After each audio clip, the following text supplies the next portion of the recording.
Hello, வணக்கம் மக்களே. எனக்கு ஒரு சந்தேகம், ஒரு டவுட் ஒன்று கேட்டாகணும். அது நியாயமா இல்லையா அப்படின்றது நீங்கள் தான் சொல்லி ஆகணும்.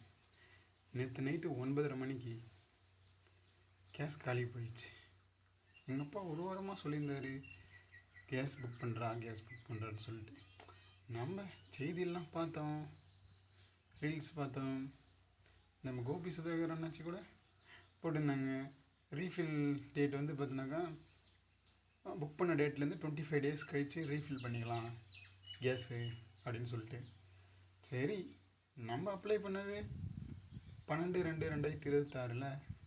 அப்போ இன்னைக்கு 19/2/2026. ஸோ கிட்டத்தட்ட எப்படின்னு பார்த்தோன்னா 1 month முடிஞ்சு எக்ஸ்ட்ரா ஒரு 4-5 days மேலே ஆகுது. ஓகே, நம்ம பண்ணிக்கலாம் அப்படின்னு நினச்சா, சரி போய் அப்ளை பண்ணலான்னு பண்ணால் தான் பண்ண முடியல. சரி சொல்லிட்டு கஸ்டமர் கேருக்கு ஃபோன் பண்ணி கேட்டால் அவங்க என்ன சொல்கிறாங்க, தம்பி 25 நாளுன்றதுக்கு நீ சொல்கிறது கரெக்டு தான்.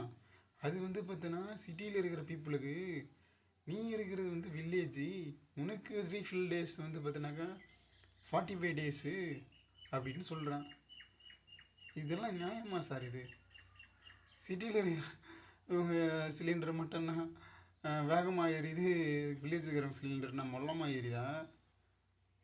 ஏன்னா கிராமத்தில் சரி கேஸ் காலியாச்சுன்னு வறுப்பு பொருளான்னு போனால் பக்கத்து கோழி கரைஞ்சிட்றான், அங்கே போனால் அவன் திட்டுறான், இங்கே போனால் இவன் திட்டுறான். என்ன நியாயம், என்ன தர்மம், என்னன்னே தெரில. அட்லீஸ்ட் ஒரு 5 days 6 days டிஃப்ரென்ஸ் வச்சுருந்தா பரவாயில்ல. அப்படியே பாதிக்கு பாதி கிராமத்தில் இருக்கிறவங்களுக்கு 45 days, சிட்டியில் இருக்கிறவங்களுக்கு 25 days. இது என்ன நியாயம், என்ன தர்மம், நீங்களே சொல்லுங்கள். இதுக்கு ஒரு கரெக்டான தீர்வு பண்ணால் நல்லாயிருக்கும். பிரதமர் ஐயாவுக்கும், ஸ்டாலின் ஐயாவுக்கும், சிஎம் ஐயாவுக்கும் தேங்க்யூ.